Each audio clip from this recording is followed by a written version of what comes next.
प्यारे साथियों नमस्कार। मैं कौशिक नौगाई आपके अपने YouTube channel no confusion sir में आपका एक बार फिर स्वागत करता हूँ। मैंने आपसे कहा था कि मैं लगातार जो कनेक्टर्स की सीरीज़ है वो आपके सामने लेकर के आ रहा हूँ और अभी मैंने 3 टाइप के कनेक्टर आपके सामने रखे। पहले मैंने आपसे कहा था कि 4 टाइप के कनेक्टर्स होते हैं, जिनमें से कोऑर्डिनेट मैंने आपको बताया था, कोरिलेटिव बताया था, सबऑर्डिनेट बताया था और लास्ट में एडवर्बल बताया था। तो ये 4 में से मैं पहला आपके सामने लेकर के चल रहा हूँ और वो आपका कौन सा है? कोऑर्डिनेट कंजक्शन है।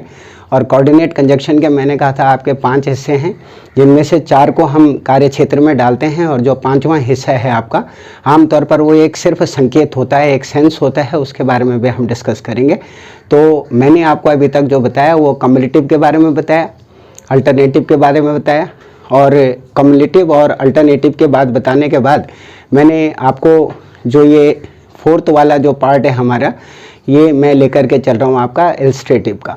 तो 3 टाइप के ऑलरेडी आपके सामने जो है मैं डिस्क्राइब कर चुका हूँ और ये आपका 4th टाइप का है। तो हम इसके बारे में जो है डिस्कस करेंगे, इसके बारे में बताएंगे। तो पहला आपका जो सबसे फर्स्ट है ये है आपका 4th टाइप का, ये है इलस्ट्रेटिव कंजक्शन। साथियों सबसे जो है सोचने का विषय आपका ये होता है कि जो इलस्ट्रेटिव कंजक्शन होता है, इलस्ट्रेटिव का ही मतलब आपके अलग अलग प्रकार के कारणों को डिफाइन करना है या अलग अलग प्रकार के कारणों को बताना है। तो सिंपल सी बात है कि अगर कोई आपसे कहता है कि जी इलस्ट्रेटिव कंजक्शन आपका क्या होता है या इलस्ट्रेटिव कंजक्शन आप किसे कहते हैं, तो आपके पास एक सिंपल सा जवाब होता है और वो जवाब आपका क्या है कि जी जिन सारे के सारे वाक्यों में हमें कारण के विषय में जानकारी मिलेगी या जो कारण के विषय में हमें जानकारियाँ देगा, उसको हम इलस्ट्रेटिव कंजक्शन कहते हैं। ये गिनती के मात्र जो है 5 हैं और उन 5 का ही इस्तेमाल हम कारणों के लिए कर सकते हैं। आप जब सेंटेंस देखेंगे तो आपको ऑटोमेटिक ही पता चल जाएगा कि इनका इस्तेमाल हम कहाँ और किस दिशा में करते हैं। फिर मेरी एक रिक्वेस्ट आपसे और है, मैं बार बार आपसे कहता हूँ कि मैं पार्ट वाइज में ये चीज़ें आपके सामने भेजता हूँ। पार्ट 1, पार्ट 2, पार्ट 3 ऐसा इसलिए किया जाता है कि इसका कोई भी जो एक बहुत ही जो लिटिल बिट ऑफ पार्ट इसका बिल्कुल भी मिस ना हो, यानी बिल्कुल बाल के बराबर का जो रत्ती भर भी है वो भी आपसे छूटे नहीं, इसलिए इसको पार्ट वाइज में रखा जाता है। नहीं तो शॉर्ट में साथियों बहुत सारी आपने एडवर्टीजमेंट देखे होंगे यूट्यूब चैनलों के ऊपर कि 3 घंटे का काम 15 मिनट में कीजिए, 20 घंटे का काम आधे घंटे में कीजिए। वो पॉसिबल नहीं है। कहने को हम बरगलाने को किसी को कुछ भी कह सकते हैं, लेकिन उसमें कुछ ना कुछ कॉन्सेप्ट आपका जो है छूट जाता है, कुछ ना कुछ रह जाता है। इसीलिए मैं सीरीज में इसको लेकर के चाहता हूँ कि कोई भी चीज़ आपके सामने शेष न बचे और आप इसको बहुत अच्छी तरह से देखें। तो 2 पार्ट ऑलरेडी मैं आपके सामने ला चुका हूं और ये आपका 3rd पार्ट है और ये 4th हिस्सा है इसका, जिसको हम क्या बोलते हैं? इलस्ट्रेटिव कंजक्शन कहते हैं। क्लियर है? अब इलस्ट्रेटिव का अभी मैंने आपको मीनिंग बताया कि कारण सूचक वाक्यों में इसका इस्तेमाल किया जाता है और ये मात्र गिनती के 5 हैं जिनका हम प्रयोग करते हैं। देखिए इन 5 में देयरफॉर है, आपका सो है, फॉर है, हेंस है और देन है। दोबारा फिर रिपीट कर रहा हूँ, आमतौर पर जो भी आपका इलस्ट्रेटिव कंजक्शन होगा इसके हम मोस्टली 5 पार्ट हम इसके बताते हैं, 5 ऐसे बताते हैं। नंबर पहला आपका देयरफॉर है, दूसरा आपका शो है, तीसरा आपका फॉर है, चौथा आपका हेंस है और 5वां आपका देन है। तो मात्र ये 5 हैं जिनका इस्तेमाल हम अलग अलग सेक्टर के अंदर करते हैं कारण बताने वाले वाक्यों में। तो सबसे पहले हम यूज़ करेंगे देयरफॉर का। देखिए जहाँ पर भी इसलिए वाली बात आपकी शुरू हो जाती है या कारण को आइडेंटिफाई करने वाली बात शुरू हो जाती है तो वहाँ पर जनरली हम देयरफॉर का प्रयोग करते हैं। जैसे एक सेंटेंस में आपके सामने रखूँगा, you are honest, you are respected. देखिए you are honest, you are respected. आपकी इज्जत किस लिए भाई साहब? क्योंकि आप ईमानदार हैं। तो you are honest full stop, you are respected.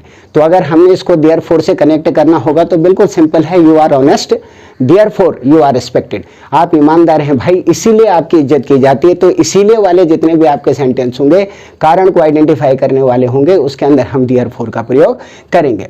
उससे नंबर नेक्स्ट है आपका, कहता है the old man was ill, he was admitted in the hospital. आमतौर पर जो बूढ़ा आदमी था वो बीमार था, इसलिए उनको कहाँ भर्ती कराया गया? हॉस्पिटल के अंदर भर्ती कराया गया। इसलिए तो कारण को आइडेंटिफाई कर रहे हैं, तो आप क्या लिखेंगे? The old man was ill therefore he was admitted in the hospital. कोई कंफ्यूजन तो नहीं है? तो देयरफॉर का प्रयोग साथियों वहां पर करना है जहां भी कारण बताने वाला कोई भी कॉन्सेप्ट आपके सामने आएगा और सेंटेंस का जो प्रतिफल है, उसका जो रिजल्ट है, वो इसलिए को कारण डिफाइन करेगा। क्लियर है? इससे नंबर जो दूसरा वाला है ये है शो। अंडरस्टूड है? ये भी कारण, जब सारे ही कारण को बताने वाले हैं तो शो का इस्तेमाल भी हम कारण बताने वाले वाक्यों में करेंगे। जैसे एग्जाम्पल है, it is midnight you should sleep, आधी रात हो चुकी है भाई तुम्हें सो जाना चाहिए। तो सिंपल सी बात है कि it was midnight so you should sleep, आधी रात हो चुकी है इसलिए तुम्हें सो जाना चाहिए। तो आप यहाँ पर शो का इस्तेमाल कर सकते हैं। तो आपका चाहे देयर फोर हो, चाहे आपका शो हो, चाहे आपका फोर हो, चाहे हेंस हो, चाहे देन हो, ये सारे के सारे कहीं ना कहीं कारण को आइडेंटिफाई करते हैं। और सेंटेंस को देखने के बाद आपको ऑटोमेटिक ये पता चल जाता है, खुद ही आप इसको समझ लेते हैं कि भैया इसके अंदर किसका इस्तेमाल करना है, क्योंकि कारण को आइडेंटिफाई करेगा तो इन 5 में से कोई ना कोई इस्तेमाल होगा। नंबर दूसरा है आपका, सेकंड वाला है, he abused me I gave him slap, उसने मुझे गालियां दी भाई इसलिए मैंने उसके थप्पड़ रसीद कर दिया। ठीक है ना, तो ये आपका क्या होगा, ही अब्यूज्ड मी, उसने मुझे गालियां दी, so I slapped I gave him slap, आमतौर पर उसने मुझे गालियां दी इसलिए मैंने उसे थप्पड़ मार दिया। एक बार फिर सुन लीजिए। नंबर दूसरा है आपका, कारण को आइडेंटिफाई कर रहा है शो। जैसे एक एग्जांपल है आपका कि ही अब्यूज्ड मी, उसने मुझे गालियां दी, आई गेव हिम स्लैप, मैंने उसे थप्पड़ मार दिया। तो पहला सेंटेंस आपका क्या है, ही अब्यूज्ड मी, उसने मुझे गालियां दी, फुल स्टॉप। दूसरा आपका क्या है, आई गेव हिम स्लैप, मैंने उसे थप्पड़ मार दिया। अब इन दोनों को हमने जोड़ना किससे है, सो से। तो ये आपका क्या होगा, he abused me so I gave him slap, कारण को आइडेंटिफाई कर दिया। ये 2 सेंटेंस आपके इसके हो गए। नंबर थर्ड है आपका फोर। तो जहां पर भी के लिए वाले वाक्य होंगे, तुम्हारे लिए, उसके लिए, इसके लिए, किसी के लिए भी, तो जहां पर भी के लिए का प्रयोग आपका किया जाएगा, ये भी कारण बताने वाले सेंटेंसों में इसका प्रयोग किया जाएगा। जैसे एग्जांपल है, you must start now it is already late, भैया पहले ही हमें देर हो चुकी है इसलिए अब हम शुरुआत कर देनी चाहिए। दोबारा फिर रिपीट कर रहा हूँ, यहाँ पर सेंटेंस है यू मस्ट स्टार्ट नाउ, आपको जल्दी से जल्दी अब इसकी शुरुआत करनी चाहिए। इट इज़ ऑलरेडी लेट, क्योंकि हमें बहुत ज़्यादा देर हो गई है। किसका प्रयोग करना है, फोर का। तो ये आपका क्या होगा, you must start now for it is already late, तुम्हें जल्दी से जल्दी इसकी शुरुआत कर देनी चाहिए क्योंकि हमें देर हो चुकी है। दोबारा रिपीट कर रहा हूँ, फोर का प्रयोग कारण बताने वाले वाक्यों में इसका किया जाएगा। जैसे एग्जाम्पल है आपका कि यू मस्ट स्टार्ट नाउ, तुम्हें जल्दी से जल्दी शुरुआत कर लेनी चाहिए अब। इट इज़ ऑलरेडी लेट, क्योंकि हमें देर हो गई है। तो इसको जब कनेक्ट करेंगे फोर से तो ये बहुत सिंपल है कि you must start now for it is already late.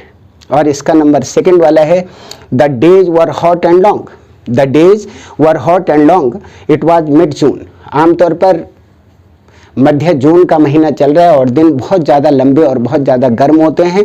तो फोर का इस्तेमाल करना है।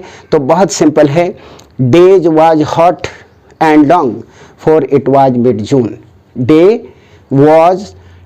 Was hot and long for it was mid June, मध्य जून चल रहा है, दिन बहुत ज़्यादा गर्म और लंबे हैं। तो फोर का इस्तेमाल हो गया। उससे नंबर अगला वाला है आपका हेंस। तो अंडरस्टूड है, ये भी कारण को आइडेंटिफाई कर रहा है, कारण को डिस्क्राइब कर रहा है।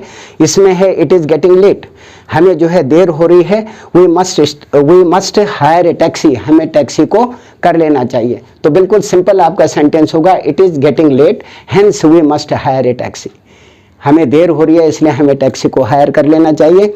और उससे नंबर नेक्स्ट है आपका यूज़ ऑफ देन। तो आमतौर पर जब भी आपने अपनी कोई प्रतिक्रिया को व्यक्त करना होगा, उसको प्रकट करने के लिए हम देन का इस्तेमाल करते हैं। जैसे फिनिश योर होमवर्क, अपना काम समाप्त करो, and you can watch TV, फिर तुम टीवी देखना। तो ये आपका क्या होगा, you finished your work and then you watch TV, you finished your work and then you watch TV। तो इनको कनेक्ट करने के लिए इसका इस्तेमाल हो गया। नंबर नेक्स्ट है आपका, turn right at the next street, full stop, turn right at the next street, full stop, turn left at the light. उसके बाद वो कह रहा है कि भैया आपने जो है पहले उल्टी दिशा में जाना है, फुल स्टॉप, और उसके बाद आपने लाइट की तरफ चले जाना है। इसको हमने देन से कनेक्ट करना है। तो ये बिल्कुल आपका सिंपल है। ये आपका होगा turn left at the street, then turn left at light. आमतौर पर पहले आपने जो है उल्टी दिशा में जाना है और उसके बाद तब आपने सीधी दिशा में जाना है। तो जहाँ पर भी तब का हम इस्तेमाल करते हैं वहाँ पर यूज़ ऑफ देन का इस्तेमाल किया जाएगा। अभी मैंने 5 कनेक्टर आपको बताए। पहला मैंने आपको देयरफॉर का बताया, कारण को आइडेंटिफाई करता है। दूसरा मैंने शो को बताया, कारण को आइडेंटिफाई करता है। तीसरा मैंने फॉर को बताया, कारण को आइडेंटिफाई करता है।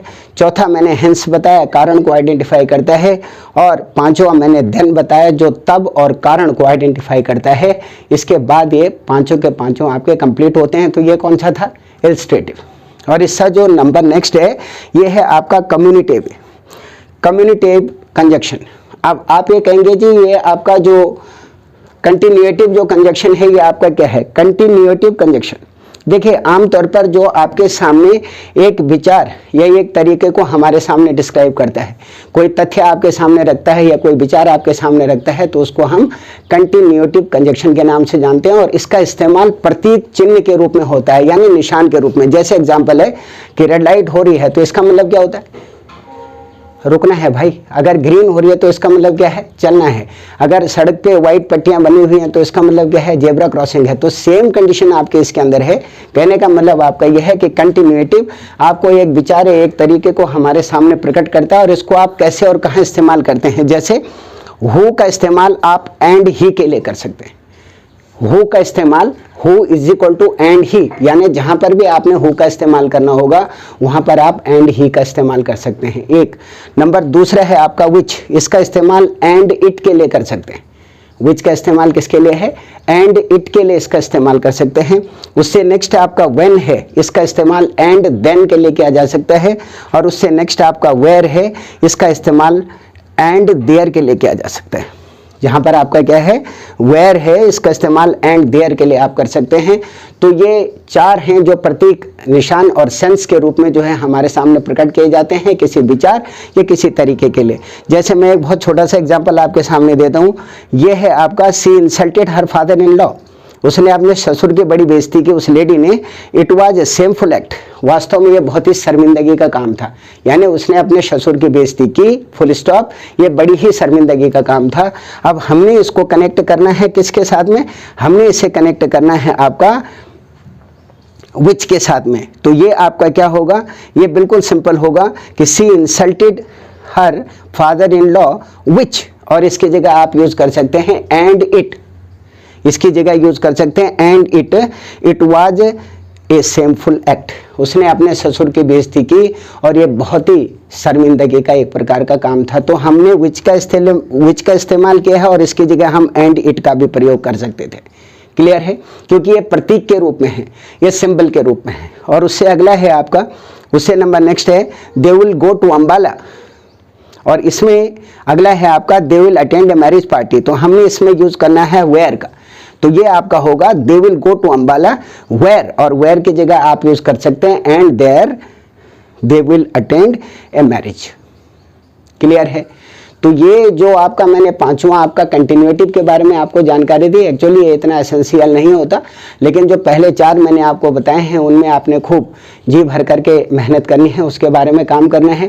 पहला मैंने आपको कौन सा बताया था? फर्स्ट वाला कम्युलेटिव बताया था। दूसरा आपका अल्टरनेटिव बताया था। उसके बाद एडवर्सिटिव बताया था। और उसके बाद आपका इलस्ट्रेटिव बताया था। और ये लास्ट में आपका कंटिन्यूएटिव है। तो continuative is not essential but it is only used as a symbol और as a sense in a particular sentence. जब भी आप इसका इस्तेमाल करेंगे तो आमतौर पर ये किसी सेंस या किसी प्रतीक निशान के रूप में इसका इस्तेमाल किया जाता है। तो साथियों, आपसे मेरी प्रार्थना है कि प्लीज़ इस वीडियो को पूरी देखें और तब तक देखें जब तक ये समाप्त नहीं हो जाती। बार बार रिमाइंड करके देखें जब तक आपको समझ में नहीं आ जाता। और प्लीज़ ज़्यादा से ज़्यादा इसे सब्सक्राइब करें, शेयर करें, मैक्सिमम लोगों तक पहुंचाने की कोशिश करें ताकि एक बेहतर और अच्छी चीज़ आपके सामने प्रस्तुत की जाए। और कोई भी व्यक्ति जो कॉम्पिटिटिव एग्जाम की तैयारी कर रहा है, चाहे वो बैंक रिक्रूटमेंट हो, चाहे रेलवे रिक्रूटमेंट हो, चाहे आपका IBS का हो जो इंडियन बैंकिंग सर्विस होती है, चाहे आपका दिल्ली पुलिस का हो, चाहे किसी भी प्रकार के कॉम्पिटिटिव एग्जाम हो, उनमें ये पोर्शन बहुत एसेंशियल हैं जितने भी आपको करवा रहे हैं।